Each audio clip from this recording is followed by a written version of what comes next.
Hello everyone, I'm Balthazar Bauer and I'm happy to present you efficient signatures on randomizable ciphertext, a joint work with Georg Fuchsbauer.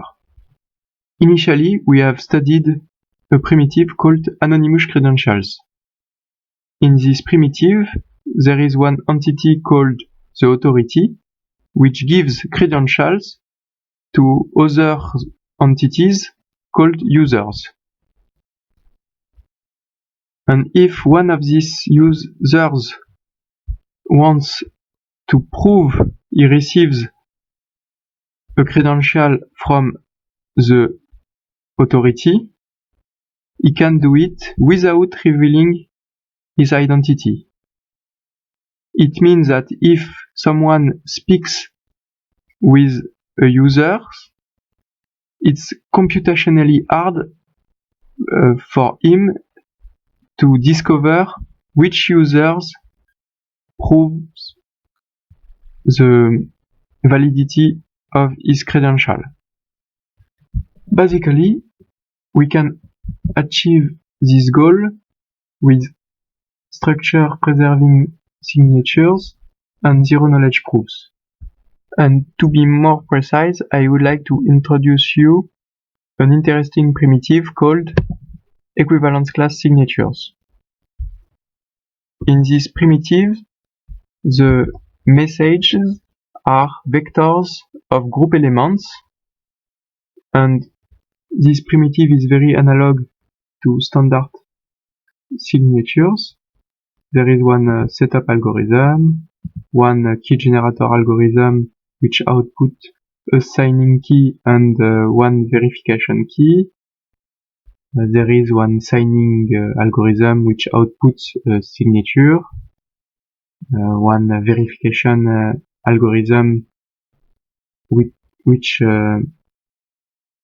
checks the validity of a signature.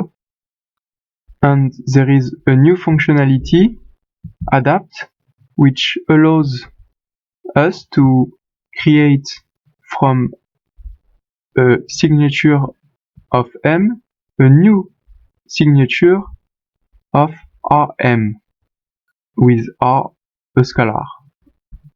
With this new functionality, we don't sign messages anymore, but we sign equivalence classes of message.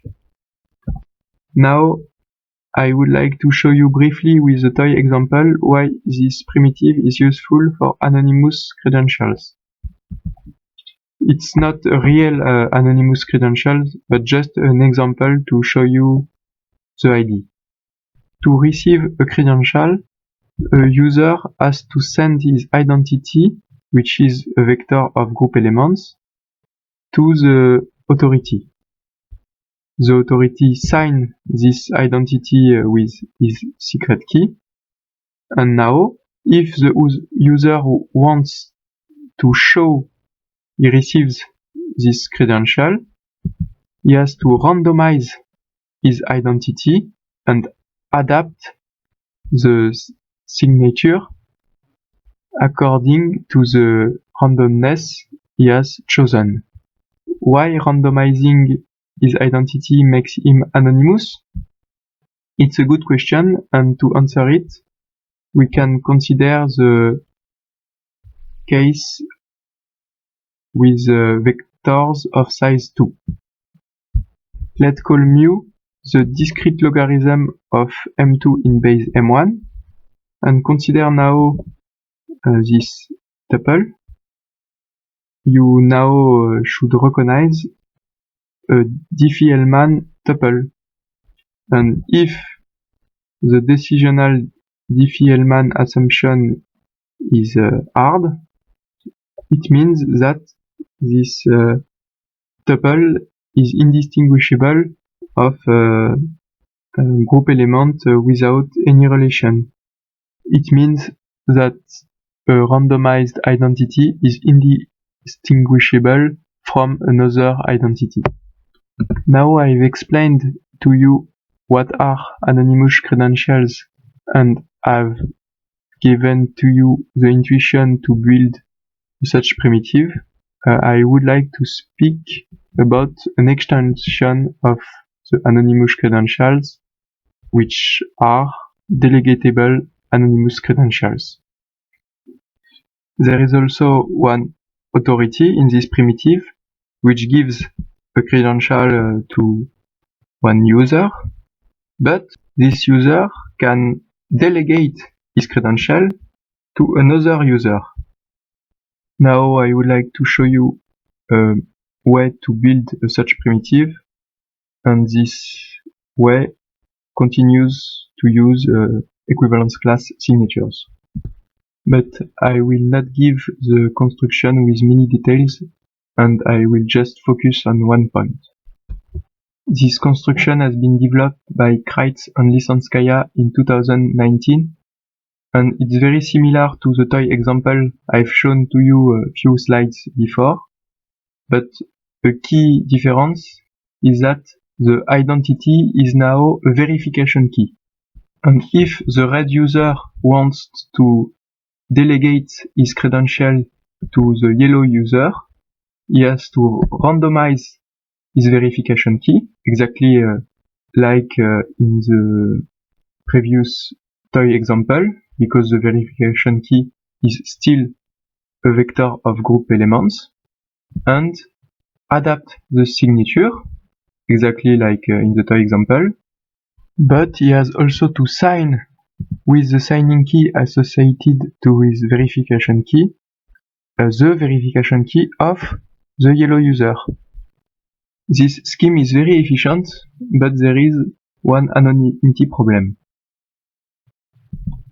If yellow shows his credential, and if red sees the credential of yellow, he will look a randomization of his own verification key. Here mu is a discrete logarithm of m2 in base m1. And it's possible that red knows mu, because if red has generated himself his own secret key and public key, he could know the relation between m2 and m1. This knowledge changes completely the situation, because if previously we can use the DDH assumption to prove anonymity properties, now it's no more possible, because mu is known by a possible adversary. And the situation is even worse, because it's really easy for someone who knows mu to distinguish the two cases. If an adversary computes mu.m3 and checks if it's equal or not to m4, he can deduce if it's a randomization of his own verification key or not.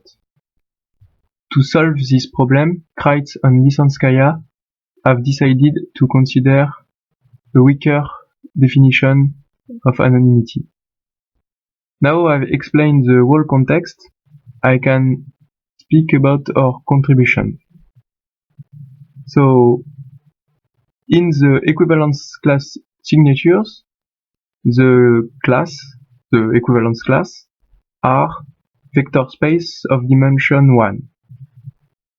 We have decided to change the notion of class, and using a semantic definition, it means that now we don't consider anymore plain text but ciphertext, and we say that two ciphertexts are in the same equivalence class if and only if they contain the same plain text. As you have noticed, there is 4 algorithms more than previously, but it's because we have to add encryption functionality for this primitive. And with this new notion of equivalence class, when yellow randomizes the ciphertext, Red can no more recognize it. But we are now in a common situation because to solve a problem we have created new ones. The first problem is that now the equivalence classes are defined according to one encryption key.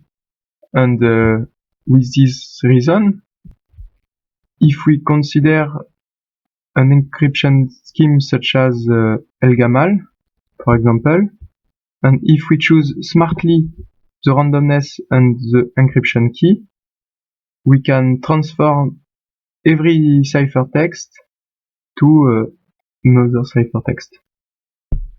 It could be a real problem because if someone signs a ciphertext, he's agreed to sign all the ciphertexts of the same equivalence class, but not all the ciphertexts possible.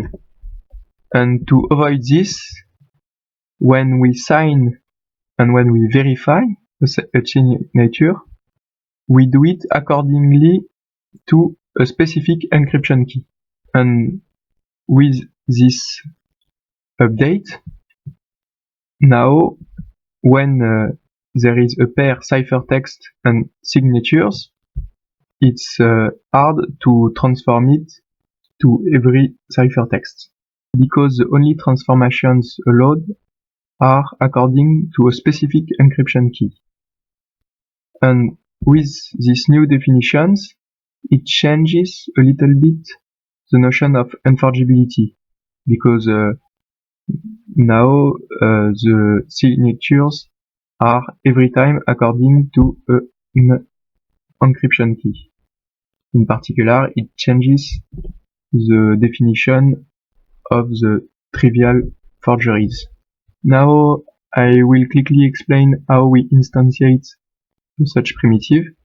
So if we separate the encryption functionalities and the signing functionalities, it's remarkable that our encryption instantiation is just ElGamal scheme, and therefore we can reuse the security properties already proven for the ElGamal scheme. For the signing functionality, it's a little bit more complex, but our work is very inspired by previous work for structure preserving signatures, and I will not give many details about why it works and why it is correct, but I just want to give you the intuition why we think it's optimal in terms of size of signatures. So there is 4 group elements in our signatures, and Abe, Groth, Aralambayev, and Okubo have shown that structure preserving signatures to be secure should have at least 3 group elements. And we think it's not a formal result, but it's just an intuition. We think that because a signature is linked to an encryption key, we need a 4th element. So we have an intuitive reason to think that our signatures have an optimal size. Now I've spoken about efficiency, I would like to speak about the security property of our scheme, in particular the unforgeability. And unfortunately, we didn't have any proof about the unforgeability in the standard model, but we have one in the generic group model. But because I'm not sure that you know what is the generic group model, I will do a brief recall about it. So if we are in a context where an adversary receives some group elements of challenger and creates new ones, For example, in our case, it could be a fresh signature.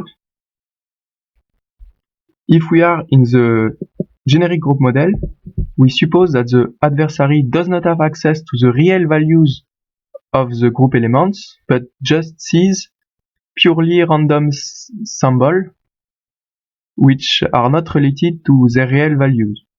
And to create new elements, the adversary has to query an oracle, and this oracle will make all the group operations for him and answer by sending the new symbol corresponding to the group element computed. And in particular, in this notion, we can deduce from the oracle calls a linear relation between the group element given by the challenger and the group element output by the adversary. This model is weaker than the standard model, but we use it very often in a group context when we can't make any proof in the standard model under standard assumptions such as CDH. So this is our main result, which claims the security of our scheme in the generic group model. And we could be happy because we have a strong notion of unforgeability proven in the generic group model, and the signatures are small. But unfortunately, our verification keys are too big for the application we have in mind at the beginning of this presentation. Therefore, we can't use such scheme for delegatable anonymous credentials. But fortunately, it seems to have promising applications for other primitives such as e-voting, and we hope to develop this aspect in a further work. Now I would like to thank you for your attention, and I wish you a good day.